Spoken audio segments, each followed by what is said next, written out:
If you spend 3 hours a day feeling anxious, take 5 minutes in the center of that, and then start to invent something that pleases you. Because creativity, the whole operation of the right hemisphere of the brain, doesn't just mean painting, drawing, music, and all that stuff. Making a sandwich is creativity. So anything that makes a positive change that you think, I would like that to be different, and now I'm going to make it different, that's creative. Martha Beck, what happens when we lie? Oh my gosh, our whole physiology falls apart. Why? Nobody's really sure, except that it is to our evolutionary advantage that we keep our ideas and our communication pretty much in line with what's going on in the neuroception of reality of our whole body. So, and this is why polygraph machines work. The moment you lie, your blink rate goes up, your heart rate goes up, your hands start to perspire.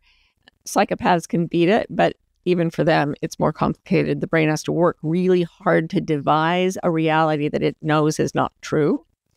So I used to, I'm a life coach, and I believe that if something's supposed to be useful for coaching lives, it has to work with any life.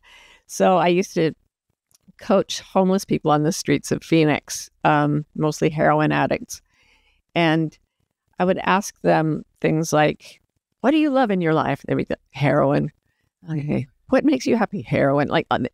And yet, if I tested their muscle strength by just pushing down on an arm while they said, I love heroin, they became incredibly weak.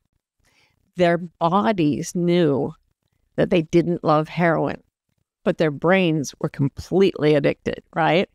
And I would be able to they were practically floppy when they were lying, and it scared them to death because these were mainly guys right out of prison who relied on fighting. So it scared them. And it scared me too. That's how weak we get when we say or do anything that isn't right for us at the deepest level.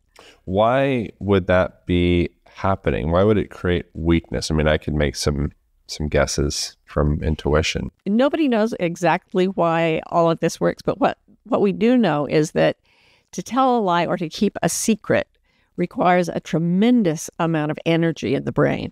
Yeah, I mean, think about it. You're lying. You have to create, and all situation comedies are based on misapprehensions or lies, because once you tell a lie, you have to tell more lies to back it up, because evidence in the real world doesn't back you up. So now you're trying to create a whole reality and remember the things that you've said that never actually happened. And it requires so much energy that it robs attention to the rest of the nervous system. And things go wrong. How are people, what if a person's living a lie that maybe is not so overt, such as, stealing something or overtly telling somebody like, I was here when I was actually somewhere else? What about when a person's living in misalignment within themselves, or they're lying to themselves of like deeper layers of who they are, or what they're doing here, or what their purpose is, or are they in alignment with their highest expression of their self? It kind of gets a little metaphysical and nebulous. Oh, this is right on topic for me. Yeah. I wrote a book called The Way of Integrity a while ago, and I was saying that basically exactly what you're describing is true for most people in modern culture. I mean, think about the way we evolved to live. Just going a day without seeing the sun is so unnatural for us, and yet we do it all the time. The ways we live, the ways most jobs force us to operate are nothing like the way we evolved to live. So that's all really, really radically, it severs the self from itself. When you are living in a way that isn't on track with what you believe to be true, I actually named 6 of the main symptoms. I've been doing this coaching stuff for 30 years. And I'll tell you what happens first. First, you lose all interest in life. You become apathetic, depressed, angry. You feel negative emotion.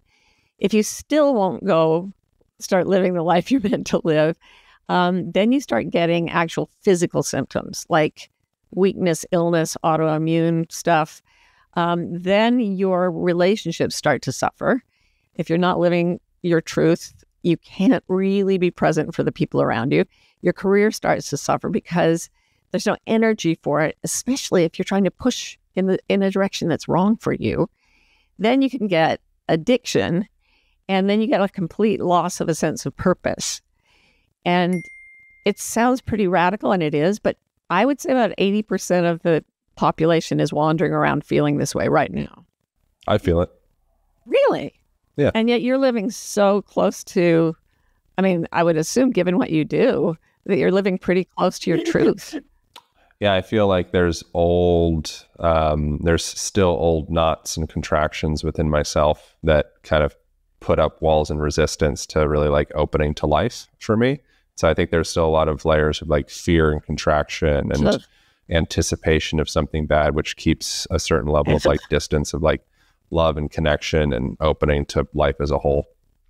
Actually, Aaron, I would say that you are a person who's doing your best to live in it. I mean, most people are doing their best to live in integrity, but they haven't really had a chance to stop and examine it. You've examined it, and I think you actually are living really close to your integrity in that you don't lie to yourself or other people. But I wrote a book after The Way of Integrity called Beyond Anxiety, because what I found out was exactly what you're saying, that people who are completely and totally honorable and really doing their best to live everything in exact integrity, they were still harboring these tremendous pockets of fear and anxiety. Mm-hmm. And I was like, why does that happen? When you're telling the truth, everything relaxes unless these knots of anxiety occur. And then in the years, that was right before the pandemic. And during the pandemic, anxiety disorder went up by a full 25% globally. It's just a massive number of people with clinical level anxiety every day. And it's still going up and up and up. So I was like, holy smokes, I got to figure this out. And I kind of did through brain science and social science and a whole bunch of other angles. What'd you figure out? Kind of broke the code. What's the code? The code is, it's really simple. What would you say the opposite of anxiety or fear is?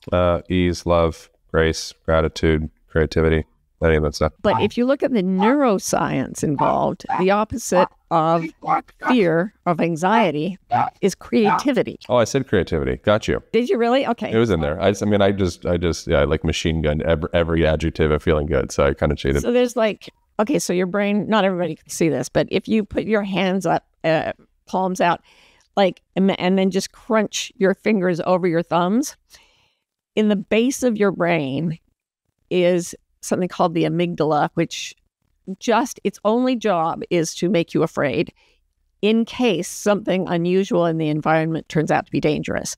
So anytime you see something, and by the way, everything with a spine has one of these. They are the thing that has kept creatures alive over the hundreds of millions of years on Earth.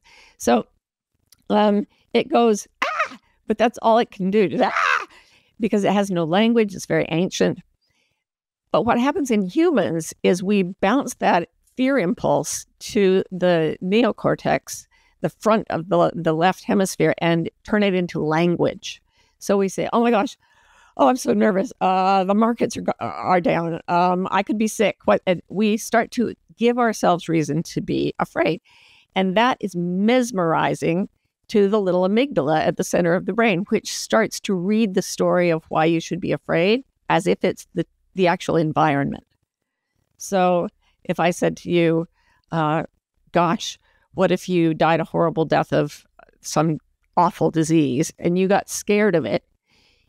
It would be because you're bringing that into language, imagining it, and your amygdala believes that you actually have that and you're dying. Okay. Now, on the other side of the brain, here's the thing, though. And it's doing that to protect you. It's projecting out your potential demise, kind of like in a stoic way, to provide you with the resources to be able to survive and protect yourself. And it tells you that the way to survive is to get control. Control. So you get really scared. You tell yourself stories about why you should be scared, and then you try to control it. If you look on the internet, you will see all kinds of communities of people doing this. Here's why we should be very afraid. Oh my gosh, that's horrible. It all gets reflected back and then escalated. Yeah. And I really do think that the it's called anxiogenic data that, or any input that makes you afraid and more and more and more afraid, it gets stuck in our brains in a little spiral called the anxiety spiral. And in our culture, it's become ubiquitous through social media. And that's why I think there's so much anxiety. Now, here's the kicker, though. This is only half the brain I'm talking about. It's the left hemisphere. In the right hemisphere, there's no language. So the right hemisphere amygdala goes, ah! And instead of telling a story about it, the right hemisphere gets curious, and then it connects with it. It starts to get information, and then it starts to create. And I had read tons of studies showing that when you get the slightest bit anxious, your creativity tanks. But I thought, what if they toggle? What if you get creative, your anxiety tanks? So I started experimenting on myself, and then with lots and lots, like hundreds of people at a time online. I'd say, put in an anxiety score. We can do it right now. So if you think right now about something that makes you kind of anxious, anything from climate change to a family history of illness or whatever, your dog isn't well, just something that makes you feel like, ugh. So you found one of those pockets that's keeping you from fully realizing, you said, the totality of joy you could experience. Yeah. I was anxious last night. I had a little moment of anxiety. It was good. You don't have to tell us why, but if it's not too personal, maybe you could tell us why. Oh no, it was literally what you said before. I'm like observing, curious about what the Trump tariffs are going to do to the economy and to different like markets and such. I was like in a place of, should I panic and kind of escape certain markets because maybe it's going to go away or whatever, or is this like a time to just like relax and observe? So I was going through like a micro moment last night of kind of like anxiety, which I think is excessive attachment. Me too. I mean, I think when a new piece of information like that hits, the brain immediately grabs it and tries to make us anxious. It's called the negativity bias. I call it the 15 puppies and a cobra effect. If I gave you a box with 15 puppies and one cobra, where would your attention go? It has to go to the snake, or you won't evolve very long. You won't have any posterity. So that happens. So go to that spot. And I know it was just a micro moment, but if you can find it in your tissues, I know you're a body worker, so you can find it somatically. Then we'll do a little exercise to help like gear up the right side of your brain, the right hemisphere. So tell me 2 things you like to taste. Acai bowls. There's a great place called Apple a Day right across the street from my house. I'm a big fan of acai bowls. They're a good time. I replaced the granola with peanut butter. It's nice. Other things I like a medium rare steak with a little balsamic vinegar and olive oil and salt. Okay. What are 2 things you love to smell that are not food? I like most of the flowers. I don't know, there's one I like the most. Somewhere out there, petunias are going, who doesn't love us? Okay, so lilies. How about, let's say roses and lilies. What are 2 things you love the sound of? Waterfalls, ocean. Great. 2 things you love to see. Sunsets over ocean or mountains. Okay. And then what do you like to feel with your skin? I like, I don't know, like soft fabrics, like silk and things like grazing over the skin. All right. So now conjure a scene as vividly as you can. You are watching a sunset over a vista of mountains. You can hear a waterfall. You can see the ocean. You can smell flowers blooming all around. You're having the most delicious acai bowl and a steak. You are feeling, you have silk or very soft cotton clothes on, like a really soft t-shirt or even a silk shirt. And you can feel that.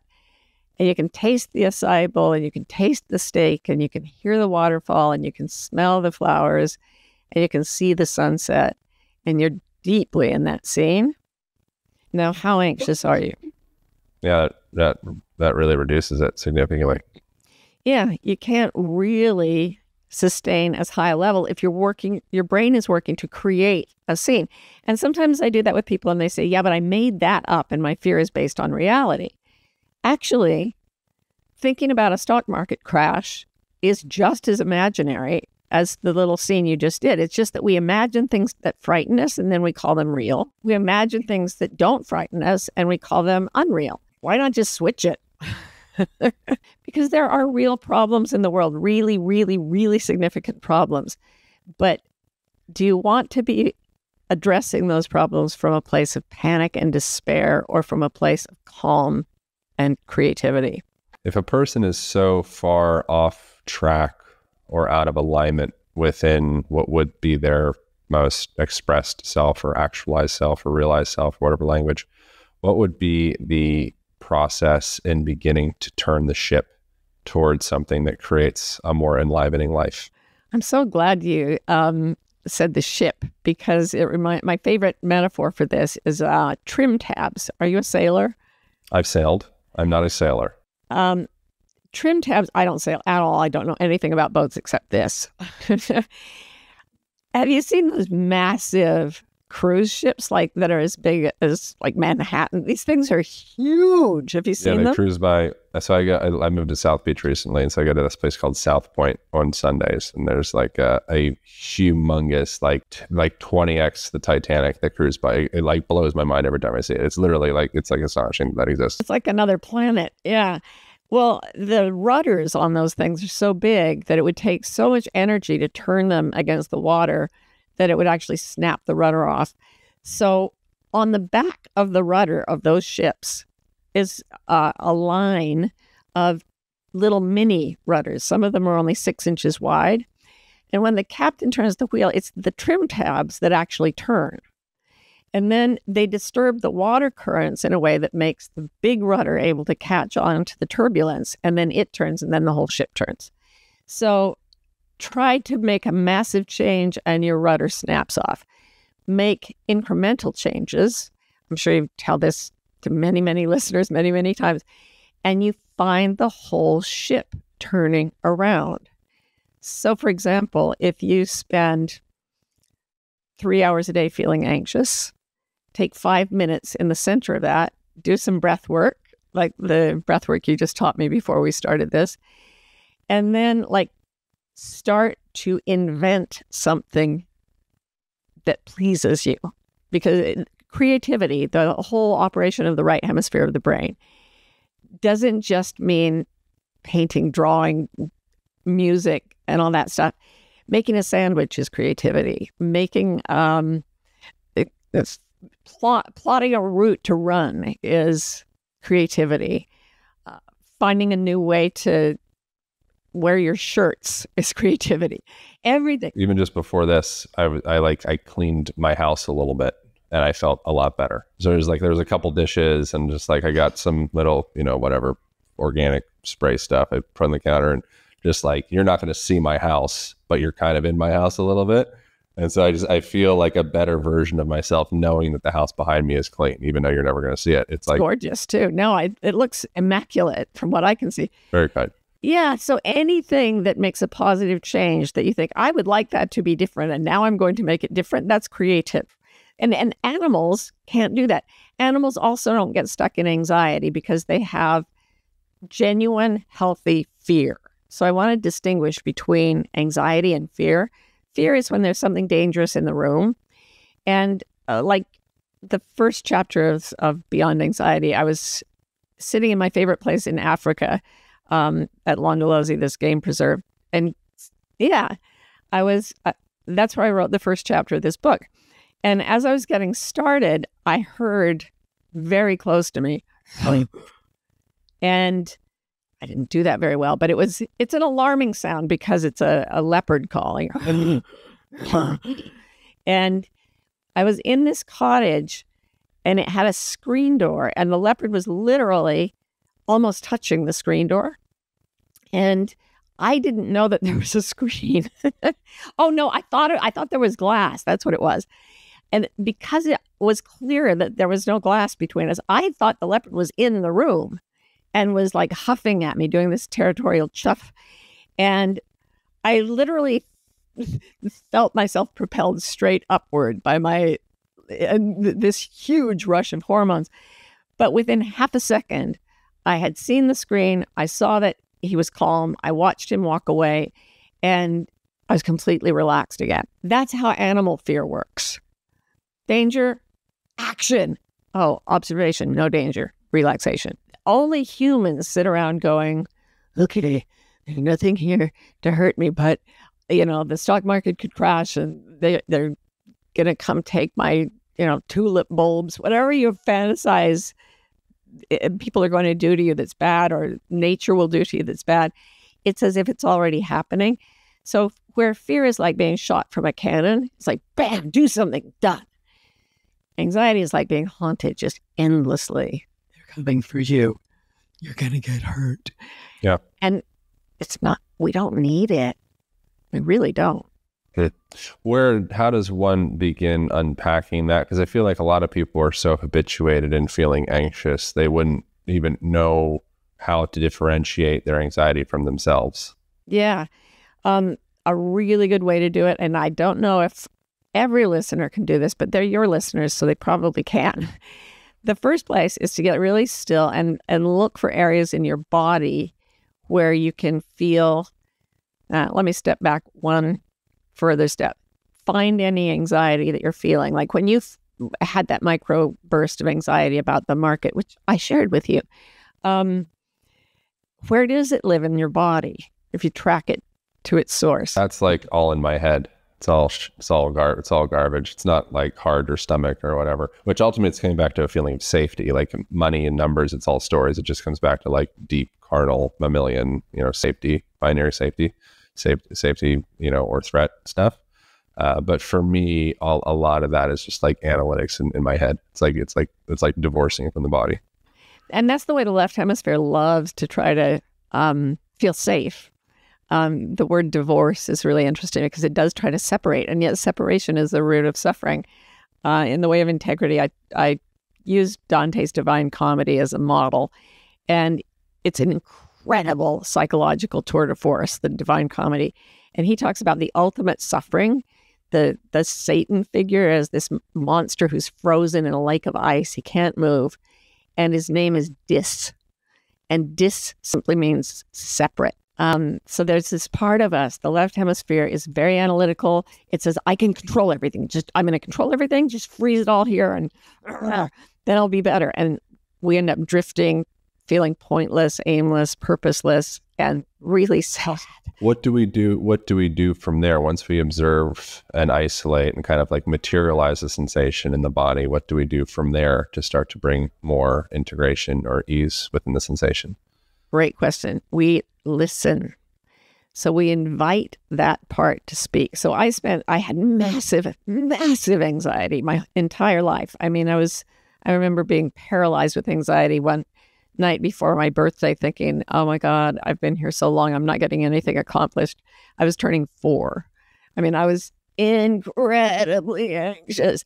So it's probably more like your mom or dad was incredibly anxious. Oh, they both were. Yeah. So you're just you're perpetuating that. Now you're like doing their work for them essentially. And if you happen to be an emotionally sensitive or intellectually sensitive kid, or you have some trauma, which I'd had, it is practically a biological certainty that you're going to develop some anxiety. So the way most Westerners approach this is fight anxiety. It's a disorder. We got to, medicate it. And I'm a huge fan of medication, but sometimes it doesn't work. And the idea is that the mind and the self is a machine because we treat everything like machines, and it's broken because we're anxious and we have to fix that. But the anxious self is not a broken machine. It's a frightened animal. So once you have established that part of you is a frightened animal, the thing that interests me so much, Aaron, is that every single one of us knows how to treat a frightened animal. It is primordial. If you found a miserable, shivering puppy on your porch tomorrow and you decided you wanted to help it, you would know exactly how to move toward it, how to talk to it gently, softly. It doesn't know words, but it likes the sound, right? Like you'd say things like, I got you. This is okay. I'm not going to hurt you. It's okay. It's okay. You'd actually bring your voice down in pitch, in speed, and in volume. And you would move gently and slowly, and you would empathize with the puppy's point of view. This happens to be the way Chris Voss, who is the FBI's top hostage negotiator for years, that's how he tells you to address like a hostile psychopathic terrorist. Because it's never a sophisticated intellect being afraid. It's always a frightened amygdala. Yeah, the frontal cortex is pretty much completely inhibited at that point, from my very limited understanding of neuroscience and such. But when you're in that shock, fight, flight, extremely sympathetic state, and you're in like a reactionary state, so you're in an argument with your partner or spouse or whatever, that's when it's like internally you seem like you're being logical or pragmatic or whatever, but the reality is if you could see a video of yourself in a place where you're not actually reactionary, you'd be like, oh, I was a animal in that moment. But you're actually, both of you, if you were in like above a 7 or an 8 as far as like boiling, you're actually not speaking from the frontal cortex anymore. You're two injured animals fighting and barking at each other. Yeah, and if I talk to you the way most people talk to me about their anxiety, I want to fight you. I want to bring you down. I want to end you. I don't want you ever again in my life. Well, that's not going to make you less scared. So one of the hardest disciplines I've ever learned, but I think it's actually, I started learning it doing Aikido. Sorry, I didn't say that very well. Aikido, the way of the harmonious spirit. It's a martial art that is based on harmony with your own spirit and with the other person's spirit. I don't know if you've ever done it. A little bit. Yeah, it's very, very cool. You can do magical seeming things if you get the energy right. Bend spoons, that kind of stuff. I mean, it's silly, but it works. And then it's kind of like, wow, I couldn't bend that spoon. And then I shifted my energy, my mood state, and it bent. That's really weird. Have you actually bent a spoon? I've heard of there's like bend spooning societies. People come together and hang out and telepathically start bending spoons together. Yeah, because it's so weird, Aaron. I mean, I was writing a book on shamanism, and I was at dinner with an anthropologist, and I wanted to know about shamanic practice in Mongolia, and she didn't want to talk to me about that. And she was like, you want to bend a spoon? And I was like, okay. And she said, yeah, all you have to do is drop into an empathetic frame of mind and get very, very peaceful within yourself. And then you ask things if they want to play with you or cooperate with you, and they will. And I was like, okay. So I picked up this fork at the restaurant, and I could not bend it at all. And then she started talking about something else, and I swear to God, something felt as if the fork had somehow connected and responded, and it just bent double, like a piece of clay. And I was so freaked out. I was just sitting there in the restaurant going, oh, no. And after that, I went home and bent every piece of silverware I owned. And the problem is, once you bend them, I can't do it without using my hands. But if you get into the right space, they bend. I bent soup ladles and a piece of rebar. And you got any videos of this? No. I mean, yes. Why the hell not? I want to see a video. If I could bend a spoon, you bet your bottom dollar I'm going to be posting an Instagram story about that. Here's why I don't post. I will do it. All the time when I go to speak live, people from the audience come up with a spoon. And I'm like, okay. And I can't always, because you have to be able to get into the right frame of mind. But the reason I don't put it online is it's so easy to fake. I would just have to get a real flimsy spoon and then pretend I couldn't. So there's no way I could say, look, feel this, try to bend this. Could you send me a video of this? Sure, yeah. Really? I'll have to find a spoon I don't mind ruining, because I will pay for the spoon. I will Amazon 2-day delivery that bitch to your house today. Oh my God, I have gotten in so much trouble in hotels because people will come to hear me speak in hotel ballrooms, and then everybody starts bending all the silverware, which they can do because they get really relaxed and really into integrity, and then the spoon will bend. But if you're trying to bend it back, it's hard not to be anxious. So a little bit of anxiety comes back, totally destroys the whole thing. You can't.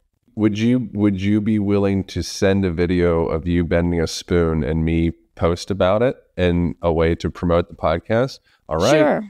I'm going to hold this to you. I'm happy to bend the spoon.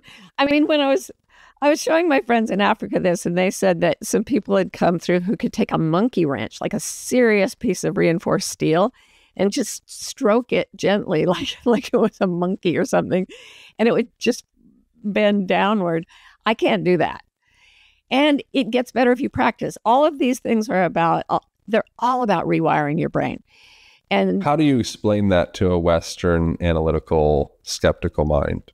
Well, I would, many, many times, I've just given somebody a spoon and said, try to bend that. They can't bend it. And then I say, all right, I'll do something like the exercise I did with you just now. But I'll add something like, think of a moment when you were with someone you love or an animal you love, which is less complicated, and just go deeply, deeply, deeply into the sense of connection with that other being. And then allow yourself to feel that way about the object you're holding and the room around you and everything. It can go on infinitely. So I don't even remember what I was trying to say when we got to this topic. The original thread that we've diverted away from, but I think this is interesting, was what are the steps a person can do after they come into like sensation of feeling the anxiety or fear or whatever it is within their bodies, and where do we go from there? And I feel like we're still kind of on track, because if we can bend spoons with our mind, that means we could probably alchemize emotion. Yeah, I can't do it just with my mind. Deepak Chopra told me that he knows people who can do it from across the room. And then he said, but they never do anything else. So yeah, it does relate, because when we start, our culture tells us do you think I could unbutton girls' tops? I don't know, Aaron. I really don't. How to get a bra unclenched. Just wait until it's done with the look in the eye. Oh, God. But everything does get a lot easier, I have to say. And most of us, I mean, we live in this culture that tells us be anxious, be very, very anxious. And so we are. And so we're always sick and miserable. And what we don't know is that if we take the steps to rewire the brain to go into creativity, it blasts our entire sense of reality into a realm that is so much more filled with magic and awe. One of the reasons I wrote this book was I have a friend named Jill Bolte Taylor. Have you ever heard of her? She's been on the podcast. Oh, fabulous. Everybody you mentioned has been on the podcast so far. It's great. I love it. Well, I got to know her, and she was talking to me about when she had, for those of you who don't know her, a left hemisphere stroke. She's a Harvard neuroanatomist who had a huge left hemisphere stroke. And for a while, when she had the stroke, her left hemisphere would go on and then off and on, off. And she took a shower trying to feel better, and she would see hand on tiles in shower. And then the left hemisphere would go offline, and she would just see clouds of energy, interpenetrating clouds of energy. So there was no boundary between hand and tile. There was no boundary between herself and the rest of the world. It's when you drop the boundary between yourself and the object that you can bend it, because you are the same being, and there's a consciousness that pervades all of matter. I happen to believe, I have read a lot of physics, and I happen to believe that what Jill saw that day was not a hallucination. It was a clear description of the world without the separating and editing effect of the left hemisphere. And it was basically, she was seeing, I'm sure you've talked a lot about the double slit experiment and quantum mechanics. Yeah, it's been mentioned, but mention again. Yeah, so if you look at particles, they're little hard lumps of stuff.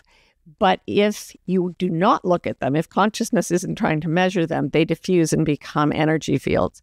And they're both true, this odd contradiction at the heart of physics. And what Jill was seeing was the energy part of it. And so if you can climb. And I said to her, was there any anxiety in the right hemisphere? And she said, no, because there's no time. And fear is always of what's coming. Presence only gives you feelings of awe and gratitude and appreciation. It's when you go to that side that the spoon bends. Or it's almost like you're bending your elbow. Exactly. Yeah. And when I first started studying Aikido, the way of the harmonious spirit, they spend all this time working on energy, chi, or ki in Japanese, it's chi in Chinese. And you would believe, I studied other forms of martial arts for 8 years.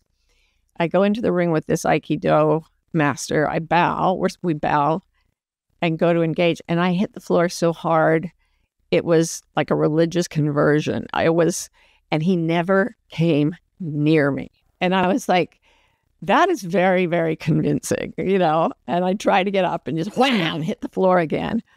And what?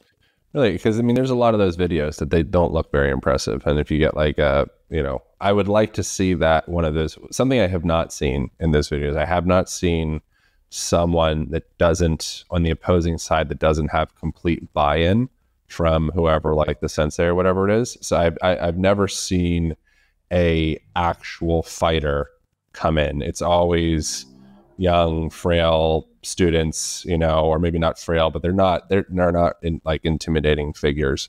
And I've never seen a guy that actually fights Muay Thai come in, and he's all teed up, ready to Muay Thai fight him, and that happened. So I wonder if there's some kind of coherence thing happening there. There could be. I'm sure it's probably easier to create that experience of weakness in the mind of somebody who doesn't feel very prepared. But I have to tell you, I was not expecting that. It just wasn't part of my field of reality that could happen. And what was it like? It was as though you were being thrown? I was just on the floor. It was the strangest sensation. I can't even begin to describe it. I was standing, I was ready, and then I was just on the floor. And I couldn't capture the moment. And I kept standing up and falling and standing up and falling. It's kind of like when I learned to snowboard. Just boom, boom, boom.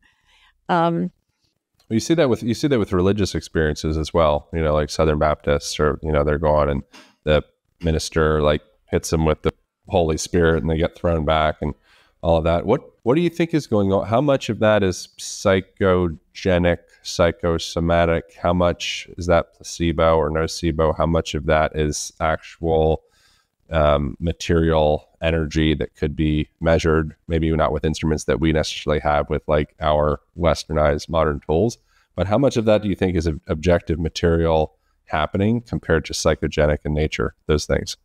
Well, here's the thing. I don't believe that objective perspective is possible in an ultimate sense, because we could be imagining anything, and to try to divorce anything from a psychological component of it is to divorce our psyches from what we're experiencing. So now we don't even see it. So to me, there is no such thing that is as an objective reality that is not tinged by our psychological belief set, for example. You can't get out of it. But there are things that can be measured and managed within the dream with consistency, that we have the tools to measure and manage, whether it's an illusion or not. Fair either way. But there are certain variables that we can, with consistency, measure, manage, have instrumentation, say, oh, there it is. And I would not, I also believe there is a reality, there is a truth. Somebody asked me the other day, if everything's subjective and everybody's story is what they truly believe, then how can you differentiate between your belief and my belief? Excuse me. And this person happened to be Black. And I said, well, I used to not know there was racism in America to the extent that there is. I believed that it wasn't there. And you knew from experience that it was. And then I went out and found data. I went out and had experience. I went out and learned about it and realized, oh, yes, you're right. And I was wrong. There really is a reality and a non-reality. I'm not saying that everything is just this mushy, swamp of subjectivity. It's valuable. I think it's like the masculine, and now we're starting to get derailed, which is, I think, fine and fun, but we can come back to, the original train. But I think that it is a very like relevant point thing that's happening in the times of now. Yes. I think having a balance of masculine being, another way of saying masculine, be like containment, direction, like it's like the walls of the vessel. Yeah. And with the feminine being like the expression, like the fluid that's contained within it. And if culture and society becomes all fluid and we're like, no, it's just subjective reality, so we all need to equally respect each other's subjective reality, and everyone's subjective reality is now the law of the land. It's like, no, that doesn't work. Nope. It does not. That doesn't work. Like, we need to have the containment that, like, because we need to actually have like a vehicle to move forward in space with. Yeah. We don't need to. It just depends on what you want. If you feel like the system is flawed and you want everything to explode in chaos and you want like the second coming of Christ and that's what you're looking for, then, maybe you can find that. But if you want things to, to feel safe within the system that we're presently in, it's probably helpful to have some containment and some agreement. Here's what I think. I think that language can lie better than the body. So if you've ever had Stephen Hayes, the author of Acceptance and Commitment Therapy, on the program, you know that he talks about clean pain and dirty pain, that there is difficulty and stress in society that actually comes at you. If I hit you in my car, it would hurt, and that's real. And then there's dirty pain, which is things that we imagine about events. So clean pain comes from events. Dirty pain is what we imagine about events. So I think that when fear arises, a bear is in the forest looking at you, that is more real than if you're walking through the forest thinking a bear could come out from a tree at any minute and it could hurt me. They may feel almost exactly the same, but I think that fear is a response to reality and anxiety is a response to thoughts about reality. And when you're responding to thoughts that are divorced from reality, you are not in objective truth. You're in a subjectivity that is not even your objective perspective because your body knows the truth. So that's why I use the body so much as a lie detector.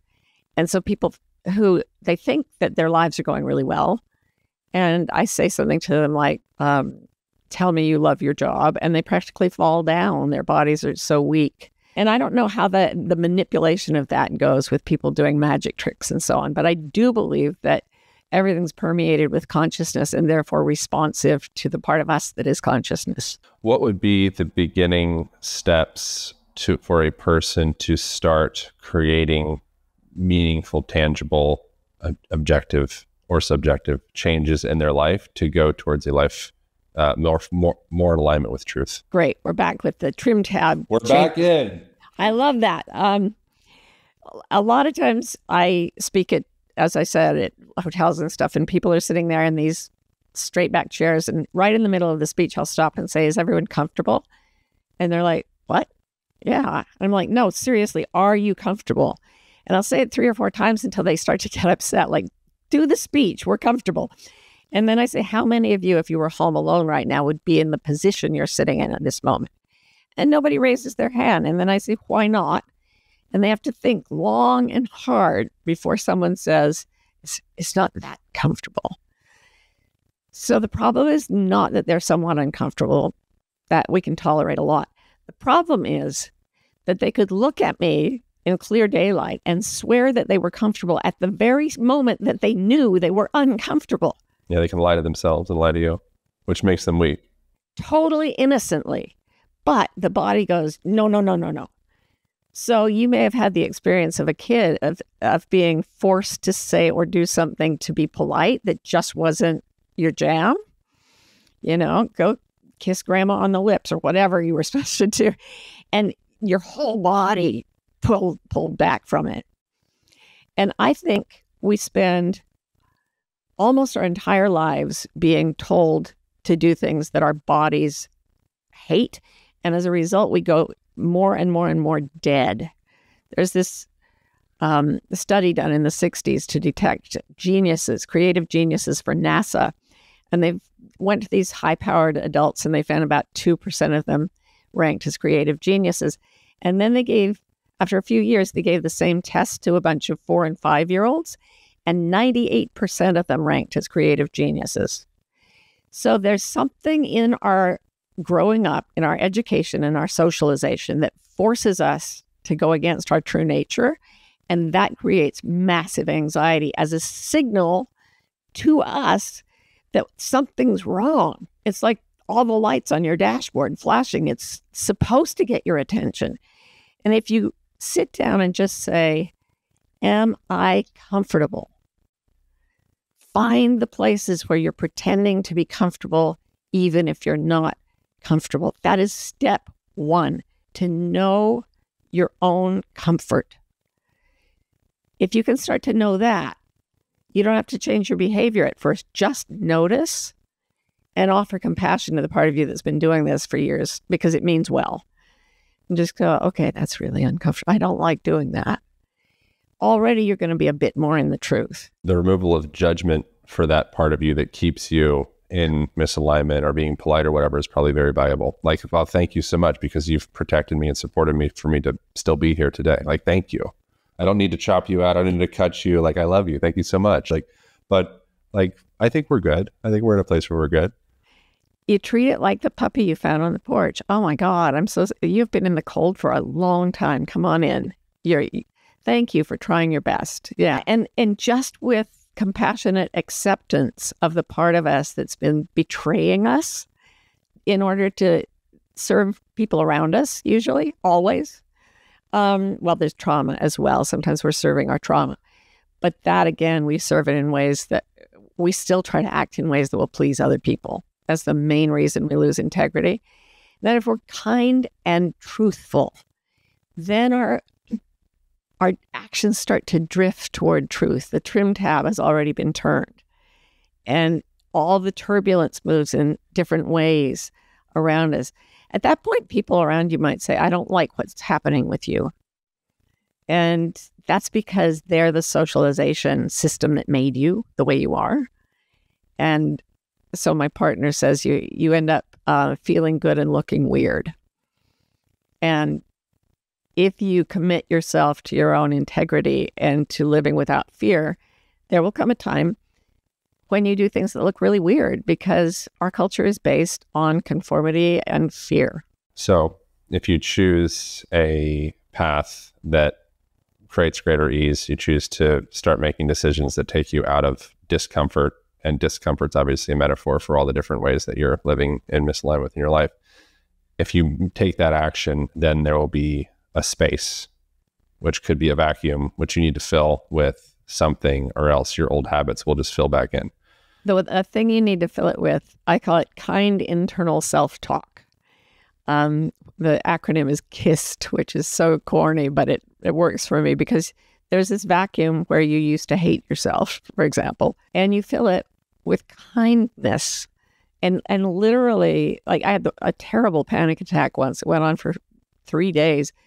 And the way I got out of it was just Tibetan loving kindness meditation. I just started silently repeating to myself, may you be well, may you be happy, may you be free from suffering, may you feel safe and protected, may you thrive, and whatever, any kind word.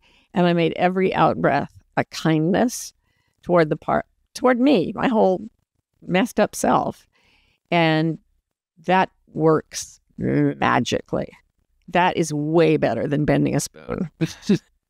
Why do people have the capacity to hate themselves? How is that an evolutionary tool or benefit to us? How did that arise? Because we're social primates. And social primates need to please the other members of the troop to survive. We can't survive on our own. And then we have the additional burden of being so completely out of it for the first few years of our lives, right? We are so helpless. And literally, our survival depends upon being able to please the people around us so they like us and let us keep feeding us and changing us and whatever. And so we start to think that when they aren't pleased, we are bad. So if an adult goes into a rage, a small child or a baby will not think, he's totally loco. The child will think, what did I do wrong? And if there's no answer, if the child did nothing wrong, the child is that thing that I said before. The flash of alarm is then explained in language, and the language will always defend this socialization. He's mad at me because I'm bad. And then we internalize I'm bad. So if you have been in difficult situations with people who were wounded, who were not well, you probably took in all of their wounding, identified it as something bad about yourself. And because it's alien and destructive, you don't like it. And it doesn't like you either. So you get into this fight with your own history of socialization, and the way out is kindness. Are there struggles you still experience within yourself, or points of friction or dissonance within yourself? Oh, why would I be alive? I mean, I think my mission in life would be dead if I'd reached that point. And I've known people that I really think are enlightened, and they're still like, as one woman put it, cleaning out the cobwebs. Yeah. Because the brain is... The only people I trust that are in the realm of enlightened are people that laugh a lot. If they're just a silly bitch, I'm like, okay, I can buy that. But when someone's like stoic and enlightened, I'm like, I think you're still in the work, bro. I think you're still in the muck. That is a serious tell, because I had one of those white light encounters during a surgery once, and changed my whole life when I was 29. And a lot of anguish, and this light came and connected with me, and the feeling of joy and beauty and love and everything, completely and totally indescribable, very vivid. It's like it happened yesterday. And I was unconscious, I was anesthetized, but I could see everything. I could see the room. I had my eyes closed. I could see the room. I could see the lights for the surgery, and then this light appeared that was so much brighter than all of them. I mean, so much brighter. And when I felt it touch me, there was like this explosion of laughter and delight. Just laughing and laughing. It's like like the whole universe was laughing. There was so much joy. Yeah, and if anybody says they're enlightened and they don't have at least a healthy serving of that, I'm not in. Yeah, I could become emotional even just like thinking about how much joy exists just directly on the other side of the veneer of all of the stress of who you think you are and who you think you're supposed to be, and the things that you think you're supposed to be stressed about and think you're supposed to be afraid of. It's like the veneer is like, micrometers. And it's just the other side of that. It's like, okay, that's this like orgasmic, loving bliss, joy, which you don't need to live in that, but just know that it's just behind Aaron, the window. Why not live in it? I mean, I'm saying all the time, like sometimes be in competition, sometimes want to, like there's a lot of different flavors to reality. Yeah. But to not know, I think that's probably a really great like travesty, to not know that does exist within, I would presume, every sentient being. Yeah, I think animals feel it. You see YouTube videos, and I watched a crow on a squished plastic cloth cup. He found this flattened cup, and he was using it as a snowboard. He would carry it up to the top of the hill and slide down. And to me, that is the divine right there. And it's in everything. It's in the cup. It's in the snow. It's in the crow. It's in everything. And you're so right. It's microns away. And I actually think that even though I'm not really a physical literalist, I think the microns are in your head. You really just need to get out of this little anxiety spiral that forms because of this evolutionary quirk in the brain. You have to trust it's safe to feel good. Oh, yeah. I think I don't trust that, because if I just feel good, I'm going to get eaten. I'm going to die. I'm going to be weak. I'm going to be pussy. I'm going to be soft. I'm not going to be respected. I'm not going to be loved. I need to defend my throne, no matter how deprived or royal or whatever it is, it's like, I need to defend this position. And that becomes a broken software system that just pushes the world away from you. And then you end up perpetuating or making like your fear become a reality, because you like, that's the way that you treat people and the way you treat the world. That's your relationship to the world. And then your bias gets confirmed, and you're like, oh, cool, I'm right. Brilliant. You just said it all. That's perfect. And if you can get out of that and stop being King Midas, who's starving to death in a palace of gold, And you can just touch the other side of things.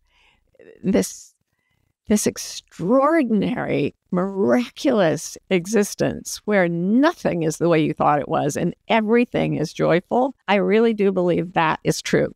I believe that there is a reality, and that is more real than the life we call real, where we're always miserable.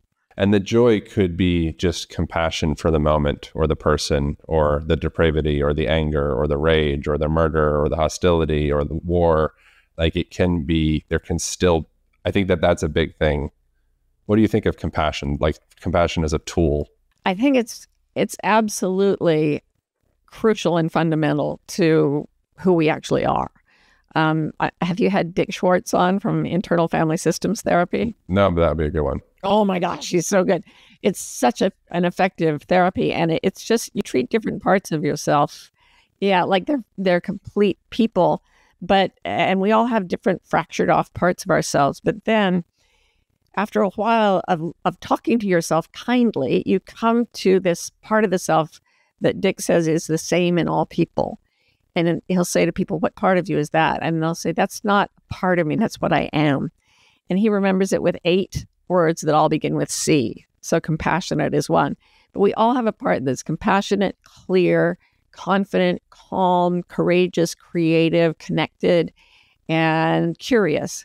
So those are the 8 qualities that he thinks are truly the essence of every human psyche. When everything's healed up, you have those things. So compassion is there. The reason I focus on kindness is that I found if I say to someone, be compassionate, they would get really performative. Oh, you poor thing. Because there's this sort of profane, feminine, soothing quality in our culture. Oh, it's rescuing and sort of, you've been so traumatized, and repeating it over and over. I think more sincere compassion is genuinely feeling. Like you have to just feel it. You don't need to say anything. It's just to be able to, like, I can feel where you're at. 100%. And I just, because there's that linguistic connection, I think compassion is 1,000% fabulous. But when I say to people, do something kind, there's more, even if they don't feel it, they can like say things to themselves that are nice. I didn't feel compassion for myself when I had that panic attack. I hated myself. But when I started saying, may you be well, may you be okay, may you be free from suffering, a part of me detached from the self-loathing and was able to act as if I were compassionate. And that's how I found my way back to compassion. And I did it through kindness. So I like what the Dalai Lama says, that his religion is kindness. And he says, it's very rare for me to be able to be completely kind for a day. That's beautiful. Something that I wanted to talk about, we're starting to run lower on time. So there's a few things I wanted to talk about. The value of grieving. And I think that grieving is something that, particularly for men, but I would assume people, I can only just speak for men or myself. We're more alike than different, I think. Yeah. But so I think the pressures on men and women might vary a little bit. Totally. Yeah, the socialization is worlds apart. Yeah. And so what happens to a person when they are carrying ungrieved emotions? Breakdown, a gradual, miserable breakdown. And it's interesting, the grieving cycle, it has grief and it has anger in it. And you can't, if you've experienced a loss of any kind, any significant loss, you actually can't heal without feeling the emotions of both grief and anger. And one thing that I wrote a long time ago is that therapists' offices are full of women who need to rage but can only grieve, and prisons are full of men who need to grieve but can only rage. Because when you take a baby and it's crying and people think it's a boy, they'll say it's angry. If they think it's a girl, they'll say she's sad. And those are the permissible emotions. But if we don't, there's an incredible story told by Pema Chodron, where she had a friend who was on death row. And one day, one of the other prisoners learned that his grandmother had died. And he couldn't let himself grieve. So he got in the food line at lunch, and then he just blew up and started just bashing people, just raging and raging. And they all knew, these prisoners knew that his grandmother had died. And the guards started coming in with clubs and stuff, and the other men covered him and kept the guards away. And they said, don't touch him, don't touch him. And this man who sent the letter to Pema Chodron, he said all of them were crying. I just wish they could cry before they end up in prison, you know? Yeah, that's something that how does a person begin to, that person who's in that position where he is using anger as like a vehicle to be able to express or kind of like off gas or diffuse some of that internalized energy.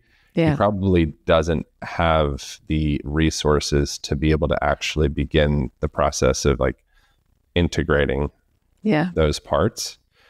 For a man, if you were working with a man, what would be like questions you would ask, or how would you work with a guy, or I guess we're a girl, but I'm kind of asking. No, it's different. There are different wound patterns, and men are different from each other, but you're right. There's a lot of similarity. I would say, have you been on the hero's quest? Have you been to the catabasis, to the descent below all things? You have to go on the road of trials until you sink below all things. That is the way men have gone out to change and become enlightened in every folk story ever told.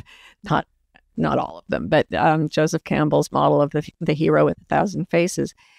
And so most men can tell me about their anguish and their rage. They feel strong. Yeah. Those emotions feel strong.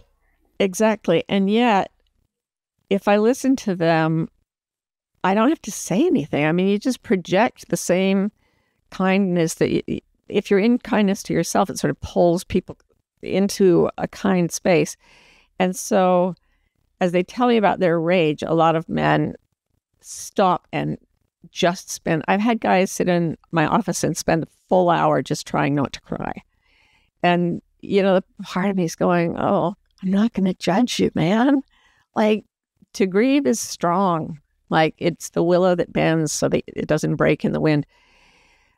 So if you can find a container, a person, a therapist's office, a 12-step group, fight club, whatever it is, and you can actually let yourself feel the horror and the sorrow of the dark places you've been pushed to go, that is when you become the god, that you face evil and you become someone who's completely in touch with himself. And at that point, you start to rise again.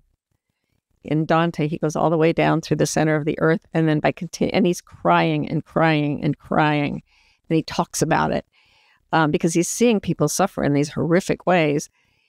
And he gets to the center of the earth, and his guide says, you have to keep going down. And he says, there is no more down. That's the center. And he has to climb on the monster's body to go down through the center of the earth. And at that point, he's going the same direction, but he's going away from the center of the earth. So he's going up without having changed. Goes all the way through and comes out. And he says, and so I came forth and once again beheld the stars. And that's how it is if you can allow the full range of grief, if you're a man, of anger, if you're a woman. And a man can hold, we can't really say that. We're all afraid of each other's anger, and many of us are terrified of each other's grief. So you have to find someone who's comfortable with both, because no one gets out of this by themselves. Self-help is a lie. How do you convince a modern man that it is safe to express vulnerable emotion in front of a woman without her perceiving you as being weak and leaving you? Well, first of all, be very careful, because some women are that shallow. It's not like all women are great, but the vast majority of women will not judge you because we've been given permission to grieve, so it's no big deal. Now, people break down and cry, and then they say, I'm so sorry, I came unglued. And everybody's like, well, you're fine. You know, I'd cried 6 times before breakfast today. But what I would do is send him into a road of trials. I would tell him to go with my friend Boyd to go lion tracking. He said, Boyd, and had him on the podcast. Go lion tracking with him out where you have to find your own food and sleep on the ground. But go out and face the horrors that you've encountered in your childhood when you were too small to defend yourself. And you will know that it is time to share when you want to share. Never share if you don't want to, because your body is wise and it knows, and it's not going to go and kiss Aunt Phyllis because she's creepy, right? Don't share with people if you don't feel safe. But when the environment is safe, you will find that your body wants to talk. It feels like for men, the way that it feels to me in my experience within myself and just like observing, is it feels like there's almost a certain level of like you need to earn your merits to be able to be soft and vulnerable. Like you need to be man enough and strong enough and stable enough and contained enough and have enough scars and seen enough things to also show and express that really soft, vulnerable side. And if a man is all soft and all white underbelly and not very contained and not very structured and hasn't really, seen some things, and they lead with a lot of vulnerability, I feel like that will usually turn a woman off. I think it would turn anybody off because it's not true. It doesn't feel true. Yeah, get that away from me. Yuck, yuck, yuck. Oh, it's creepy. It's so creepy. Because we can feel each other telling the truth or not telling the truth. And that kind of squishiness that I often encounter in self-help circles is just like, yuck. There's nothing more dangerous. There is no predator as dangerous to a human as another human who is lying. So yeah, our lives fall apart when we lie. And if somebody's lying to us, like that kind of dude would be, that all the alarm bells go off. The pain that person experiences, because you can't measure one's pain, it's probably, I don't know about comparable, but like the pain that they experience is very real. I just feel like there's something about being a man that in order to have like the reflection of respect in the world and respect for yourself, like internally you need to put work in, and you need to get strong, and you need to get stable, and you need to like you need to fucking work. Yeah. You need to work until you've got nothing left. You've got to work until you are so tired of work that you can't help feeling all your feelings. You burn it all up. I always say burn every bridge but love. And men and women do it in different ways. And your way is the road of trials as a physical act. And I think our culture has taken that away from men to such a large degree. Nobody, the male body doesn't have to, it's not meant to be in a fluorescent lit cubicle somewhere. It's meant to be active. We're all meant to be active in nature with all our senses moving and having an authentic experience. And that's why we're all so anxious, because we don't have that. And that's what we evolved to have. And we need to get it back. Well, thank you so much. I really enjoyed this conversation. That means a lot coming from you. So people, if they want to go deeper into your work, where can people go from here? MarthaBeck.com.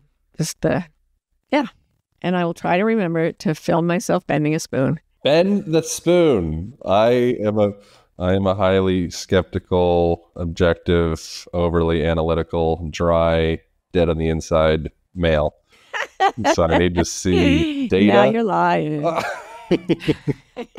And also, your the most recent book is called Beyond Anxiety. Is that correct? Beyond Anxiety, yeah. Awesome. Well, all right. Thanks so much, Aaron. I appreciate you. I look forward to getting to continue this conversation again. Thank you all for tuning in. That is it. That is all. I'll see you next week.